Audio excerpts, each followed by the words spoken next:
Alrighty. We are in Proverbs 13. Proverbs 13. Again, we have various assorted proverbs. Get your coffee. Yes, get it. It's ready. It's like that. What was that? I forgot who made that joke. You know, Little Caesar's hot and ready pizza. Is the pizza good? It's hot and it's ready. Is it good? It's hot and it's ready.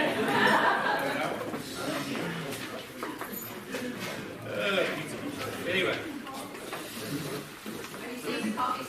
I don't know. I assume it is good. I'm just giving you a hard time. For me, I'll just drink it. You know, that's my point in life. My second child broke me. Mark, do you need it? No, sir. I'm fine. I get my leaded in the morning. Thank you. Would somebody read verses 1 through 6? We're again just getting kind of various sets of proverbs. There's not a very tight tie, so we're just going to have to go through them one by one. We could do for the first 6 verses. A wise son heeds his father's instruction, but a scoffer does not listen to rebuke. A man shall eat well by the fruit of his mouth, but the soul of the unfaithful feeds on violence. He who guards his mouth preserves his life, but he who opens wide his lips shall have destruction.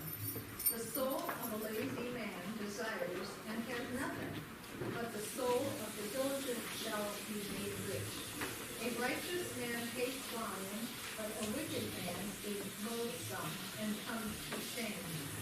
Righteousness guards him whose way is blameless, but wickedness overthrows the sinner. Very good. So again, we start with a side of the choice. How do you respond to wisdom when it's offered to you? And notice the age dynamics, or the relational dynamics. Honor thy father and thy mother. Very often, this is a Friday thought, very often some of the most, one of the main sources of wisdom for a child can be their parents. That's scary, isn't it, if you're a parent or a grandparent? And I don't know if you've met parents that are foolish.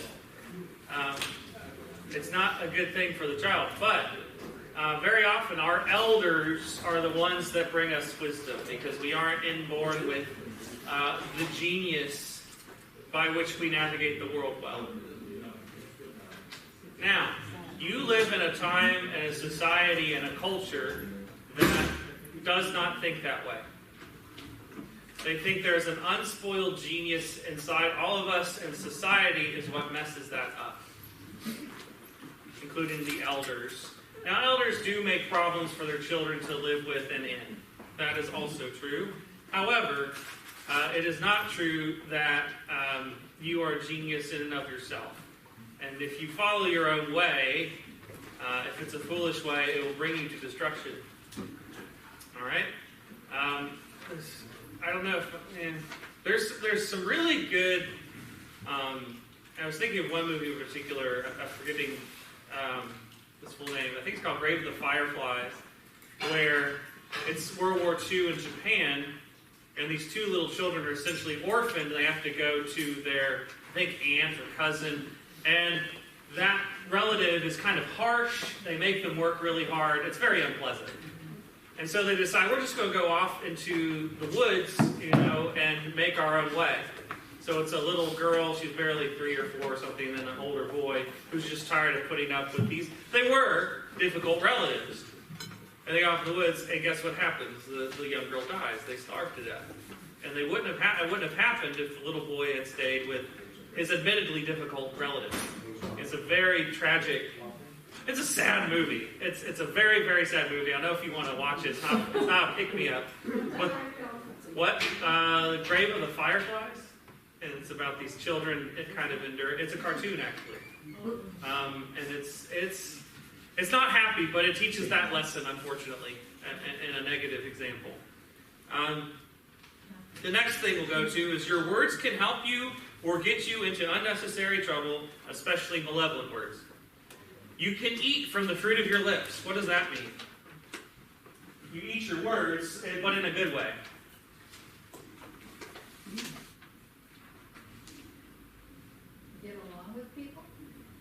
Yeah, move beyond that. Well, to not flatter, but just be pleasant to people. You can also, to function well in this world, do business, to lead, to be a king, you have to do a speech sometime. You have to talk sometime. You have to speak. You have to communicate with people sometime. Yes, ma'am.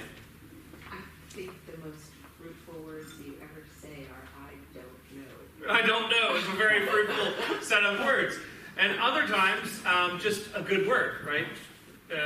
Other times you do know, and you wait for the right time, the right place, and you say it, and that can help prosper you. That can help prosper you. If you are a wise counselor, guess what? You're on the committee, right? You're put in charge if the boss has sin. Does that make sense? Right? This is advice for a young man to make his way in the world, and your words can help you, but they're dangerous. They can also hinder you greatly, especially if you use them to try to hurt people all the time. It's just going to do poorly for you. If you use your lips well and otherwise zip them, that's what you want, right? So it means you're not a talkative person spraying out everything and getting yourself into trouble, but you do speak the right thing in the right season. Here's the next one. The soul of the sluggard desireth, but it hath nothing. The soul of the diligent shall be made fat. Or other ones had, I believe, shall enjoy what? Shall be satisfied, something like that. Lazy people want stuff, but don't do anything to get it, just hoping good fortune will fall into their laps. It's magical thinking. Finally, their ship will come in. Diligent men enrich their soul. Now that's interesting. That's interesting to me. It doesn't go to the bank account. Did you notice that? Anybody here read Bolethius? All right. Bolethius was a man who enjoyed a lot of power and prestige and prosperity. He was a Christian philosopher. His whole family did well, and then they suddenly did very poorly. And it was a stroke of misfortune. They were unfortunate, and he ends up in prison waiting to be killed. And his sons are stripped of their offices, and it had a lot to do with evildoers. That's my view of what happened. And he has to bring some sort of consolation, like make sense of it. And he has a rich soul. And he is blessed, whether he is in chains or whether he is in prosperity. If he had leaned into relying upon fortune for his meaning, purpose, and happiness, he's in trouble. He really is. Because you don't actually control your fortune fully. You can have a little bit of a say in not pursuing folly, but there are just things that happen in life that mess it up. Car crash, market crash, evildoer, just whatever, cancer. And up and down. Fortune's wheel goes up and down. That's what she's like. She lifts up, she tears down, she has not a lot of rhyme or reason. The fool is going to rely on fortune. He's like, really, someday she's going to be for me. And that's when my ship will come in. That's what I'm relying upon, and that's how I live my life. Now, does that sound familiar? Yes. How so? Yes, ma'am. Well, first it reminded me of Paul. When he's in prison, he says, I'm content with whatever, whether I have much, whether I have little. Exactly. It reminds me a lot of that. And then, So Paul doesn't navigate according to fortune. His soul is enriched. His blessing, that's where his blessing is. Where his treasure is. Where your treasure is, there your heart is also. Who said that? Right?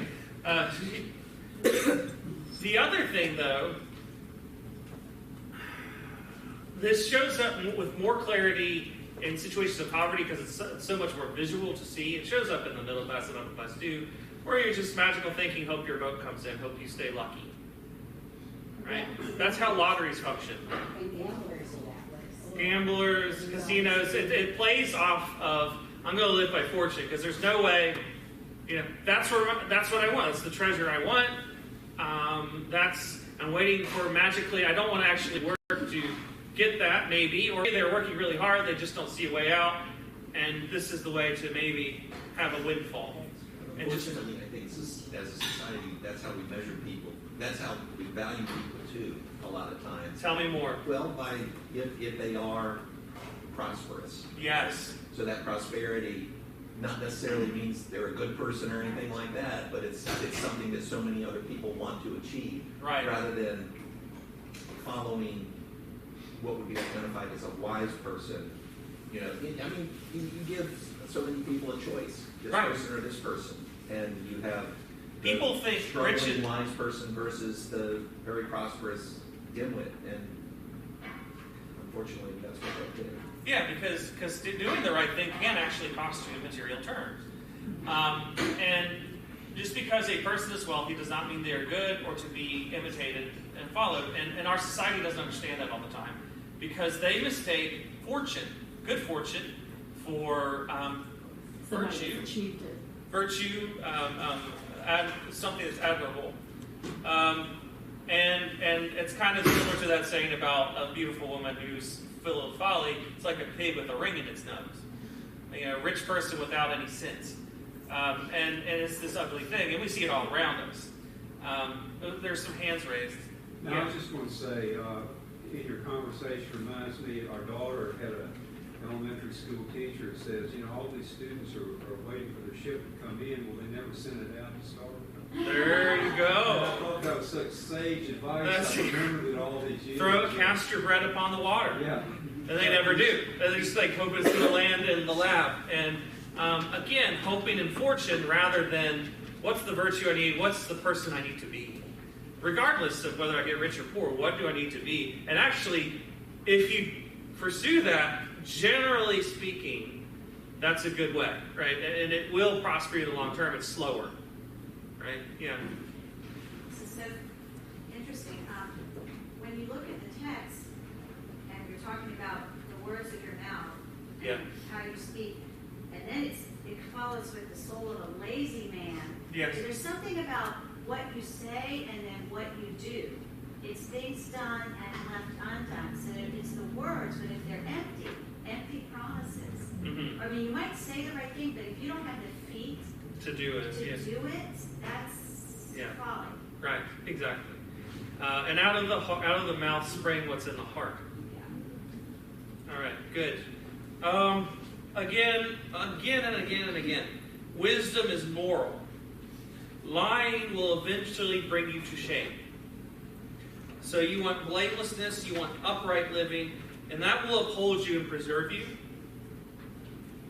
And wicked fools are their own worst enemies. Don't follow that way.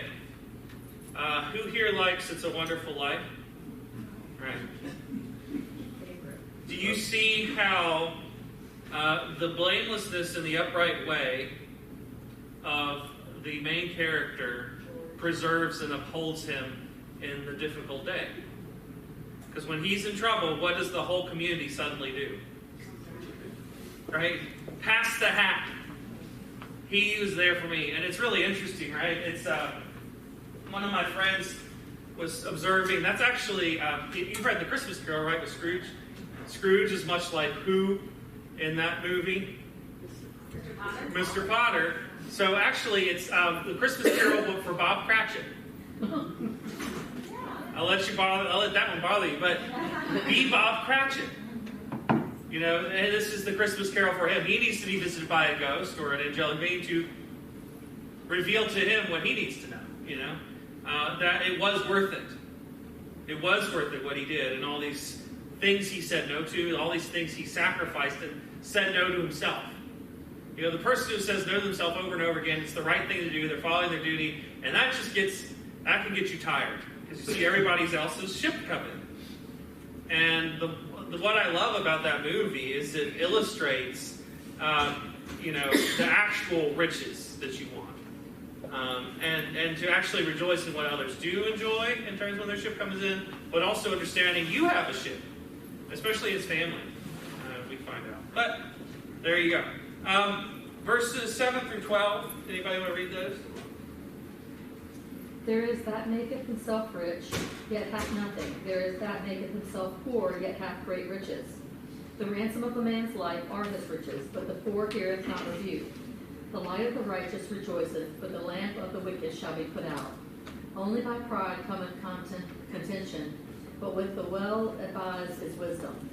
Wealth gotten by vanity shall be diminished, but he that gathereth by labor shall increase. Hope deferred maketh the heart sick, but when the desire cometh, it is a tree of life. Okay. I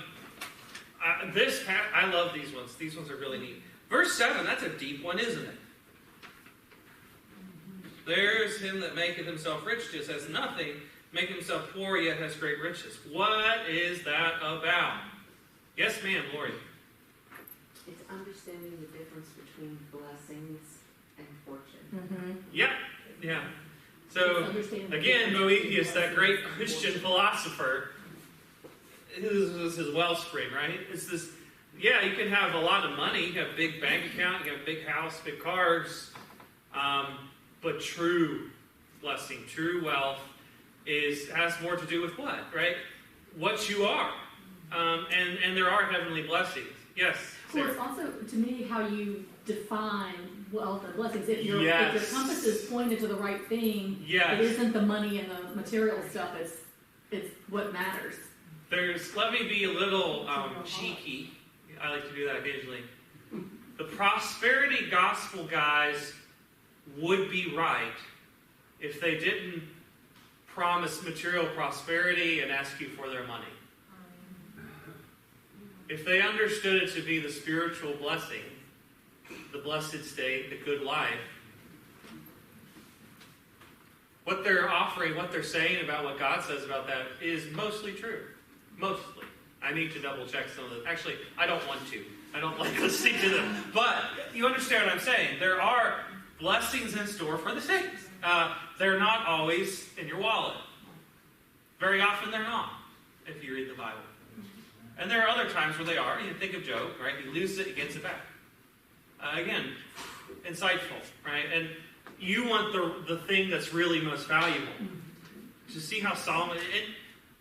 I don't know, like my grandparents, my relatives, cousins, my parents, that's what one of the things they really hammered in is what is the most valuable? What is of value? You can never... it's very, very...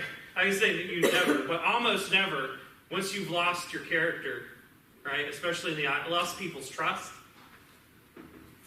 that your word is one of the most valuable things you have.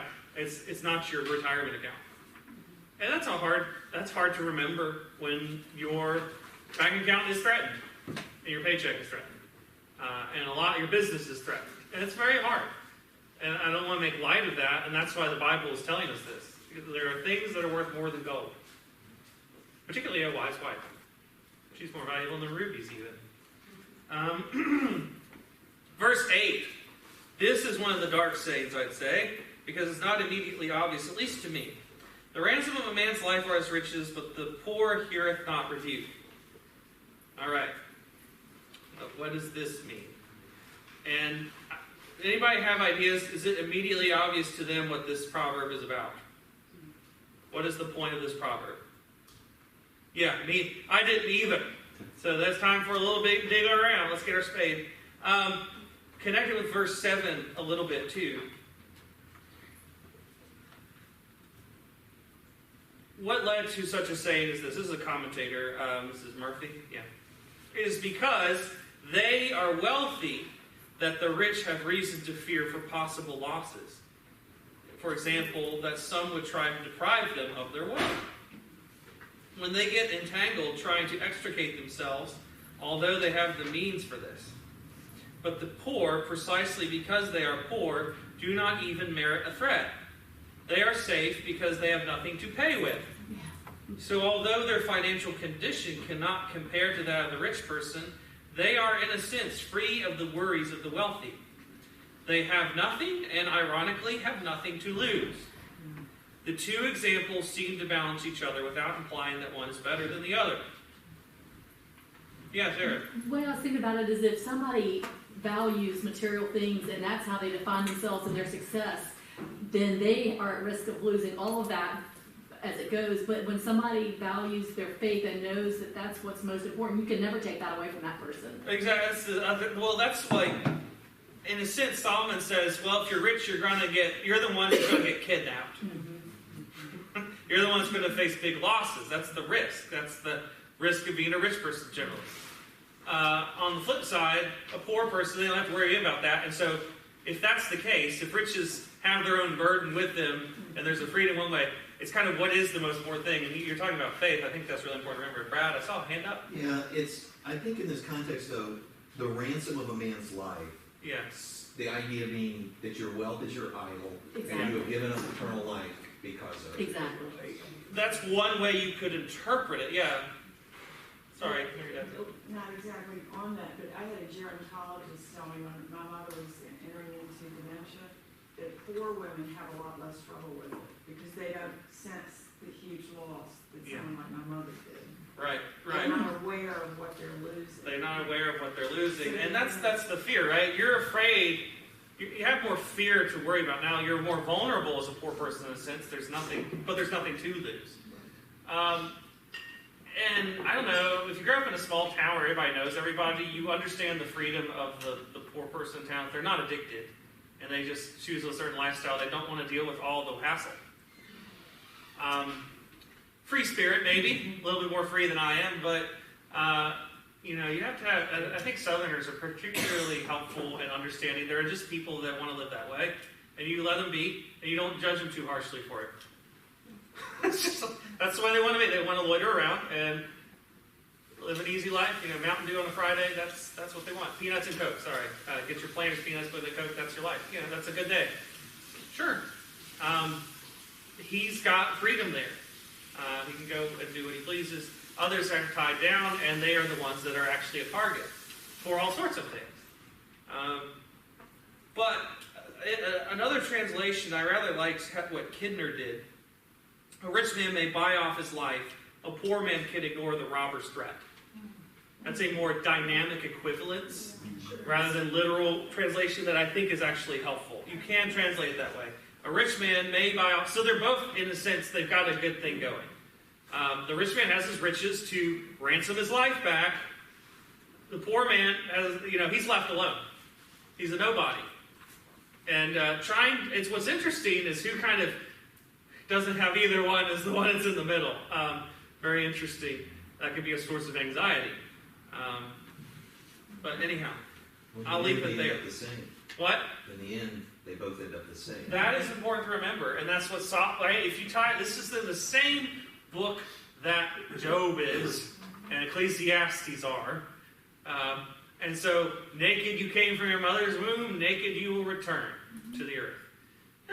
That's kind of the point here. Riches have their own problems with them. Poverty has its own problems too, but there's actually some upsides that you might not know. Now, you don't want, I want them to be poor, and they should be happy being poor. No, that's not what I'm saying. What I am saying is what you might end up with a lot in life you don't want even. Remember I went back to the whole misfortune thing? There can be upsides to your lot in life even if you don't want it. Sometimes misfortunes yield extraordinary blessings. That's exactly the point too. Yeah. And it reminds my great uncle, I don't know if this is incredibly relevant, my great uncle signed up for the Marines. He got the Charles Atlas course, he wanted to go to the Marines, and he got pneumonia in the West Coast. He was in Dayton area, Virginia.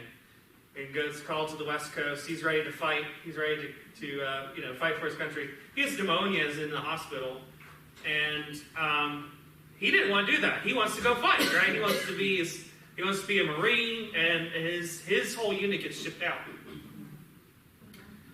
And he's resenting it. You don't want to get pneumonia, and you don't want to be missing the fight. And he really resented that. And then he found out his whole unit was wiped out at Iwo Jima. Wow. So hardship, in the long run, being a blessing, that probably preserved his life. He saw that as an act of providence. What that means for the people that did lose their lives, also an act of providence in a different way, and that's God's call. But for him, he saw that. The hardship was actually a blessing in the long run.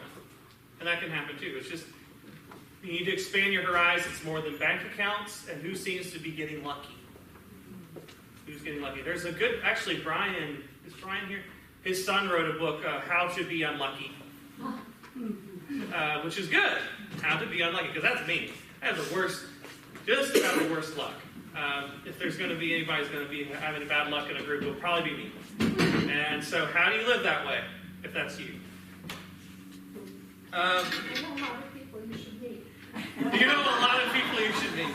Infortunate, Infelix, Felicitas, Felicity, Felix, or Infelix, happiness, happy or lucky, or Infelix, unhappy, unlucky, which is why I was tying it. You know, happy is he that brings these nations to judgment. That means blessed is he. Verse 9, what does light do? What does it symbolize? Happiness. Now, read the verse. In this verse, what does it symbolize? It symbolizes your life. His candle's been snuffed out. That's what it means. And so, the light of the righteous rejoices. It's bright, it's burning, it's high. The lamp of the wicked shall be put out, snuffed out. Don't be wicked, be righteous. Okay? Very simple. Verse 11 through 12. Oh, by the way, verse 10. Pride creates strife, and so choose your counselors wisely. Those counselors should be humble. Only by pride cometh contention, but with the well-advised is wisdom. Often really wise counselors also tend to find some sort of concord amongst themselves. Think of a royal court. Now they'll have arguments and so forth, but it's really interesting. You can find concord in many minds coming together. And Solomon's like, yeah, that's a good thing. And what can often get in the way of that sort of concord, and which is good for the nation, is if people have a big ego. And that's when a lot of contention begins, and all your counselors are fighting each other, or at least most of them are fighting one, or whatever the dynamic would be. Make sense? Okay. Verse 11 through 12. Big point, slow and steady wins the race. Right? Wealth gotten by vanity shall be diminished, right? You don't even know how you got it. Your lottery ticket came in. But he that gathereth by labor shall increase. You knew how you got it. You know how to get it again. You know how to teach people to do the same thing. Something much more substantial. Hope deferred makes the heart sick, right? You don't like deferring your wants and desires, right? You're just thinking about, it's not immediate gratification. But what happens when you have delayed gratification? When desire cometh as a tree of life, it's awesome, right? It's great. So slow and steady wins the race. Defer, there's a deferred aspect. Delayed gratification is a good thing. Yes, ma'am? And industry, that's the industry called the Protestant work ethic. Wouldn't you say? Because you work yes. hard and defer your own gratification. Yes. I don't think it's uniquely Protestant. I would disagree with Max Weber, but there is a definite way that it has been embraced and been a source of great blessing and prosperity for nations that follow that way. And it is a good thing. It is a good thing to say, you know what, no, I'm going to say no to the immediate things before me and think long term. And this extends beyond your living as a career and your home budget. If you think if a nation thinks that way, if the statesmen and the magistrates of a nation think that way, how much better that is. If nations don't think that way, and they build it upon vanity, and they want to get rich quick and solve the problem easy, put a Band-Aid on it, and just so I can stay in office, and then I get out when the bomb explodes. Yeah. The ticking time bomb that I have not dealt with the actual issue because it'll probably end up with me being unelected. You see what I'm getting at? Thinking long term of it's going to be hard now, but think about our kids. Yes, ma'am. I think that goes back to parental sacrifice. Yes. And it starts with a home, and parents are willing to sacrifice. Right, and then it echoes out into a natio, a natal, right, a nation, a fatherland, like a wider family. So if it's not happening in the actual family, how are you expecting it to happen on the bigger scale? It's not. So what you actually see is a lot of parents defrauding their own children and in their profligate financial ways, trying to keep up a certain appearance and having a certain lifestyle. And then who are they going to vote for? Who are they going to be when they are elected? Edmund Burke is really good on this. He talks about the covenant or contract between the living and the dead in the future. You have obligations toward those that have gone before you and those that are going to come after you, and you have to defer and delay a lot of what you want to, a lot of what you desire to do right by those others. And it takes discipline to do that. And when you don't have that, and you don't have that virtue, you're in big trouble. So, remember, I go into these political sides because Solomon's talking to princes. Right? Solomon, my son. Who's the son? Going to be king. So there are political implications as well as home individual consequences for this. Let's look at verses 13 through 25. I know it's a long section, but it flows pretty easily. He who despises the word will be destroyed, but he who fears the commandment will be rewarded. The law of the wise is a fountain of life, to turn one away from the snares of death. Good understanding gains favor, but the way of the unfaithful is hard. Every prudent man acts with knowledge, but a fool lays open his folly. A wicked messenger falls into trouble, but a faithful ambassador brings health. Poverty and shame will come to him who disdains correction, but he who regards a rebuke will be honored. A desire accomplished is sweet to the soul, but it is an abomination to fools to depart from evil. He who walks with wise men will be wise, but the companion of fools will be destroyed. Evil pursues sinners, but the righteous good shall be repaid. A good man leaves an inheritance to his children's children, but the wealth of the sinner is stored up for the righteous. Much food is in the fallow ground of the poor, and for lack of justice there is waste. He who spares his rod hates his son, but he who loves him disciplines him promptly. The righteous eats to the satisfying of his soul, but the stomach of the wicked shall be in want. All right, is that the end? Yeah, thank you. Sorry. Again, that starting verse, kind of starting off this chapter, you see the pattern. Like every once in a while, boom, we have to remember, please heed wisdom, accept correction even if it wounds your pride. Right? Again, the man of folly is proud. He won't accept correction because he thinks what he does is right, and he is an inborn genius, and he just knows better. Why? Well, I know better. Right? Then we'll move on to the next theme, which is your companions matter. The company you keep can make you wiser or more foolish. This is very important for the young to hear. Right? Choose your company very wisely. Older people, choose your company very wisely. It doesn't stop.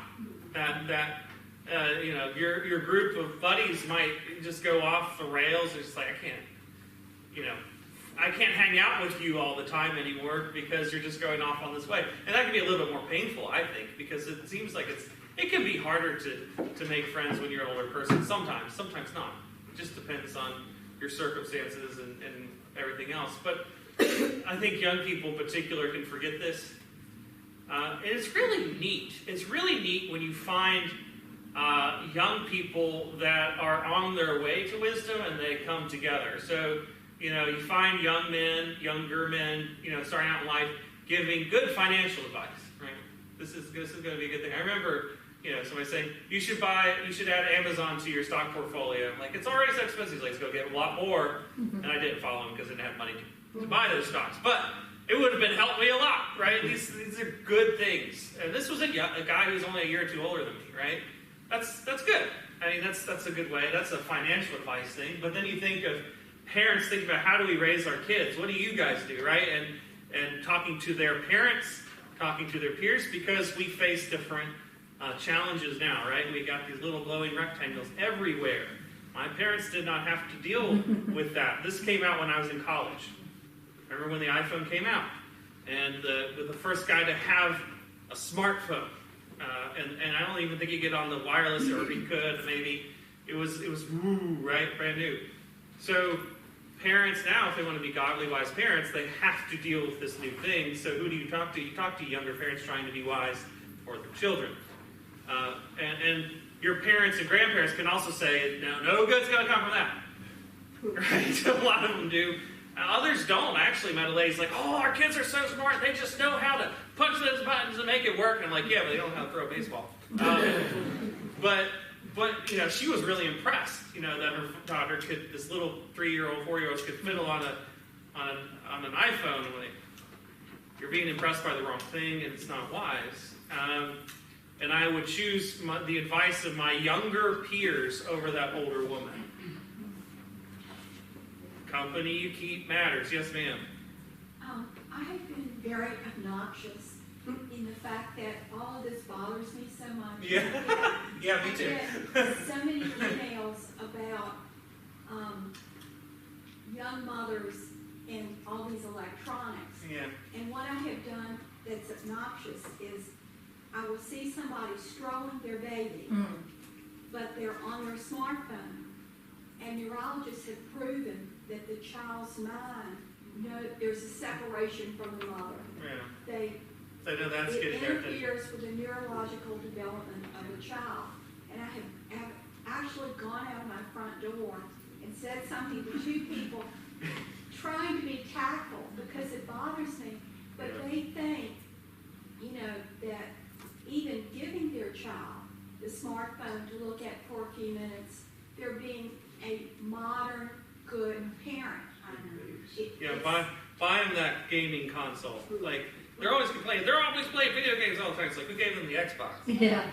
But what I'm saying is your company you keep matters, and a lot of people are surrounded by other people. Oh, that's just what we do. Yeah, right. Why? Because it's the company they're keeping. It's the company they're keeping. That's who they want to listen to. That's whose script they're working from. And so, no matter what your age, right? You usually think of it in high school or maybe college. Oh, it matters who you make friends with. Yes, but it never stops. It never stops mattering who you fellowship with, who you listen to, who are your counselors. This is a permanent truth. And so it's just important. It can be an encouraging thing. You see a lot of folly in large groups and reinforcing folly, but you find these other outposts where people who want to pursue wisdom really build each other up, right? And find out, what is he... The wise people will act differently than others, and then you can say, am I going to treat him like a freak like everybody else does, or am I going to hang out with him? It builds something in my life, right? The kid who's being really frugal, and he eventually builds a business, and all of a sudden he's the wallflower that became the millionaire, right? At the class reunion, and gosh, I should have been friends with him. Yes, right? These are just simple things about real life. Ultimately, ill-gotten gains will come to bless the righteous. That's verse 22. Anybody seen the movie Lady Killers? Tom Hanks? Okay, it's a Coen Brothers movie. Actually, no, I can't recommend it. It has language. But the point is, it's this sweet church lady, and she, these robbers, these bank robbers, want to use her to help with their robbery, and they have all ill will towards her and towards each other. They all end up being destroyed almost by divine intervention, which is the point. And she ends up with she ends up with the cash, and she gives it to like a Christian school. It's hilarious. It's wonderful because the Coens are making a point. Listen, the spoils of Egypt go to God's children. Do you know that the first movie was Lavender Hill Gang, and it's a British comedy. Really? It's hilarious. That would probably be safer, wouldn't it? Guinness is in it. Yeah, Yeah. it's much safer. It's much safer. So what was it called? Lavender Hill. Lavender Hill Gang. Very sweet church lady. Something like that. Yeah. Lavender Hill is next to the bank or whatever, and they're trying to take advantage of her. And she ends up with all the dough. She just wants to give it to charity. It's really funny. But that is often the shape of the Bible. And that is what we see in Revelation. Who gets the earth? Who inherits the earth? The meek and the righteous. Okay, verse 23, that's another one of the weirder ones. And there's two translations we can go with, two interpretations, and I want to share them both with you. Much food is in the tillage of the poor, but there is that is destroyed for one. But there's that which is destroyed for one of judgment. Actually, some of the modern translations are a bit clearer, kind of talking about the plot, and for one of justice, there's much waste. And it's because Hebrew can go a lot of different ways. I'll give you both the ways. The second one's the one I think is correct, but I want to give you the first one as well, because it does have some merit. The point of this very terse proverb seems to be that the size of your resources matters less than the judgment with which you handle them. There's a lot of food in that land if you just apply yourself and get some know-how on what to do and how to maximize it. There's a want of judgment for those that are working the land, and that's what helps make them poor. You see, it's not the lack of justice. The word there is judgment. Now, judgment can mean justice, as in righteousness, or it can mean what? Discernment. Yeah, decision-making, discernment. And so this one would say it's the latter. There's a lack of discernment. And so the poor were given plots of land as a mercy, kind of one of those things in the old Torah to help the poor, right? These constructive safety nets for the society, gleaning laws and so forth. And you would get a plot that was arable, and if you use that well, that could really help you. That's one way to take the proverb. The other one that I think is more correct, because this is, again, I keep trying to remember, this is to a prince. And that would have been wise too, right? It's not how much you have, it's how you use it. But it is about how injustice from rulers makes the people of the land miserable. The field that went uncultivated could refer to the marginal lands of the poor were first forced to live on, or to the fields that were supposed to be left fallow on the sabbatical year for the sake of the poor. Right? There's Torah law, right? Exodus 23, Leviticus 25.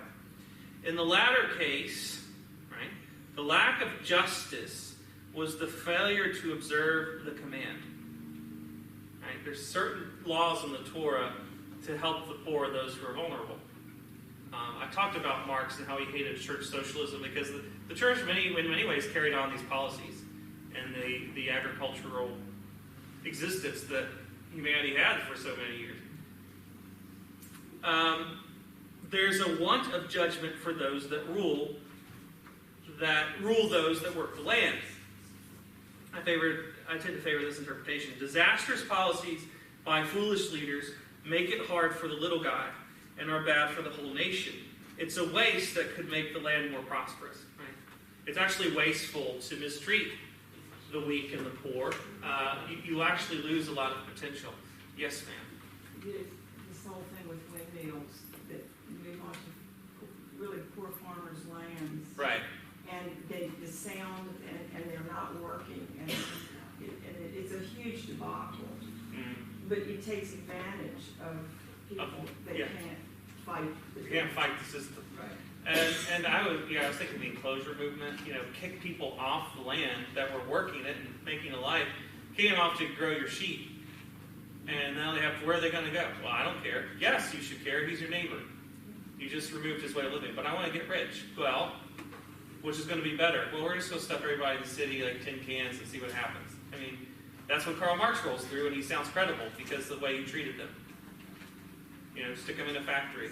And so, he is. He's a horrible But why did he have appeal? That's scary. Because some people hate God. Some people hate God, and also he takes advantage of a bad situation. That's what revolutionaries do. They do take advantage of a bad situation, maybe blow it out of proportion, or certainly give a terrible prescription. Right? Because he sees no God. And he actually hated the church for having its mercy, because it slowed down the revolution. Because it was good to the poor, and the poor saw it. And they're like, yeah, I'm going to live an orderly life and love with my neighbors, even though they are of a different station than me. And the rich say, yes, I'm going to do the same thing. And guess what? That's love of neighbor, and that creates peace and concord. And Marx doesn't want that. He wants a revolution. He wants things to exacerbate and explode. and then we'll get justice that way. To that point. And that's why they always say Wesley, saved England from the French Revolution, because he brought revival. And because now you have to love your neighbor if you're a Christian, right? In a really vital faith, and you're not going to put them to the guillotine. And then that rich person's also going to start straightening up, which did happen. There's all these political policies that start coming out in the 1800s. William Wilberforce is a fruit of that. Right? We're not going to enslave people. Why? Because that's not what how Christians should act. And he did it peacefully, fairly peacefully. The Royal Navy had to interrupt the slave trade. There's a new book out about that, which is really interesting. I haven't read it yet. But these are things I just want us to see. The injustice of the rulers and the foolishness of the rulers, lack of discernment from rulers, make the land poor and miserable. And in fact, as we know from history, when the rulers make their people miserable, the people will only take it for so long. And that's what happens, unfortunately, and Solomon's son, Rehoboam, does not heed this. He's like, you think you're being taxed heavy by my dad now? You think you're having to turn up for work, mandatory work, and get drafted now? His, my thumb is his waist, right? That was his thing. Like, I'm going to come down even harder and make it worse. And what happened? 10 tribes left. It's like, fine, we're going to Jeroboam, jerk. Right? And so Solomon had actually laid out for his son, don't be like that. Be just. And these people need a tax cut. And he didn't do it. One of those tensions and strange things, right? Rehoboam didn't listen to Proverbs.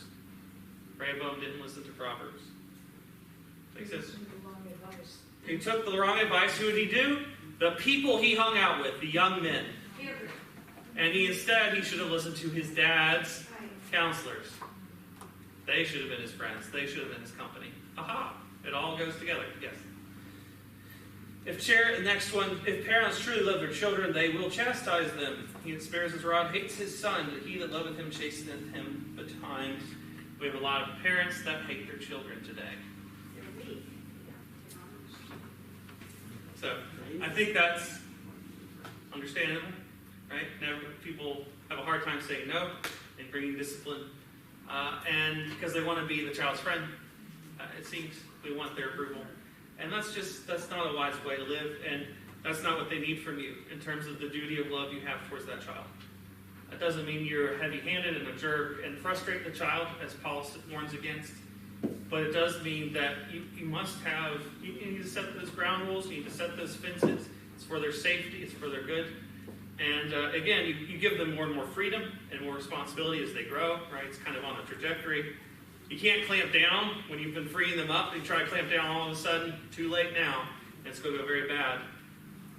And they do have to make some choices of their own, but if you don't discipline them and have discipline, it's just you're basically orphaning them in fact instead of deed. Does that make sense? You vacate yourself from the duties and responsibilities of being a parent, and so the child's an orphan. You're there, you're in the house, you're feeding them, you're talking to them, you're giving them everything they want or whatever, but because you're not actually doing the parental role, you've orphaned them. We live in a society of a generation of orphans. That's the first thing I said when all the civic unrest happened. It's a generation of orphans you see in the street. And that produces anger. It produces immense anger. In the child.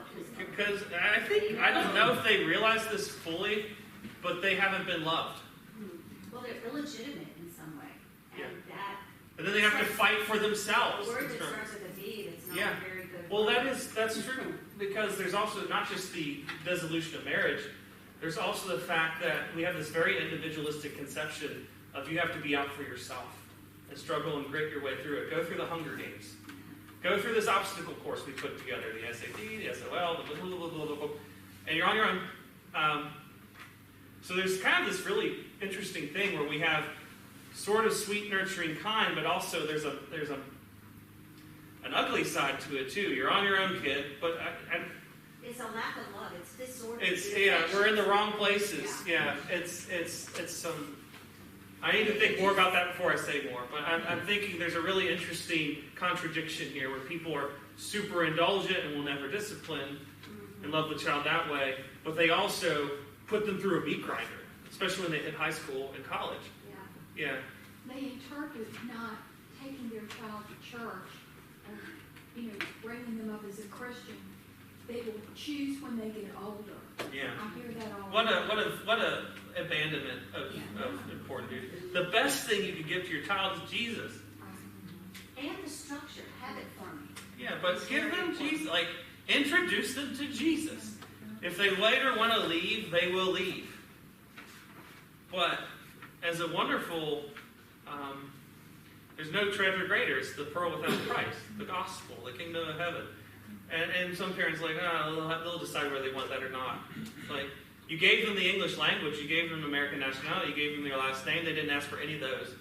So are those more important? Yes, apparently. Yeah. They don't know how to train anything Yeah. anymore. You don't train animals. You don't break a horse. You don't train the dog very well. A child becomes a pet that's just fed, but not trained up in the way They should go. Habit forming is so in the brain. Well, kids like habits. They need, yeah, they do.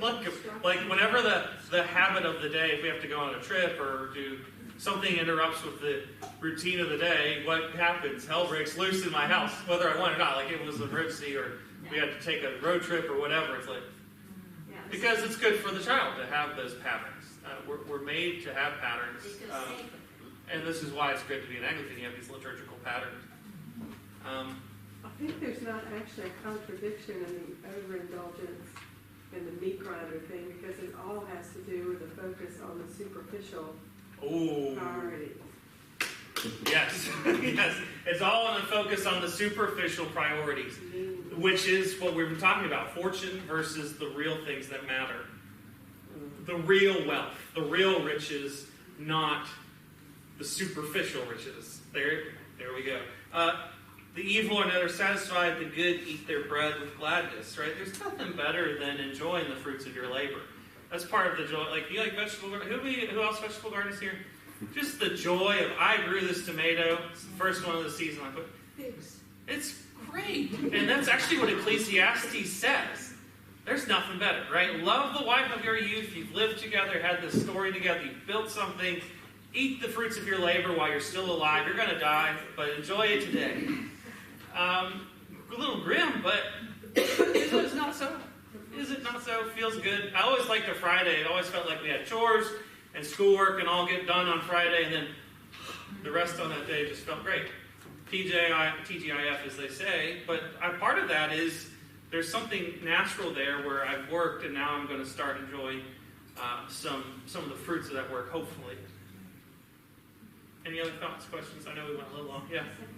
I have some students that are in honors classes, Mm-hmm. and some lately was the gift of the Magi, Yeah.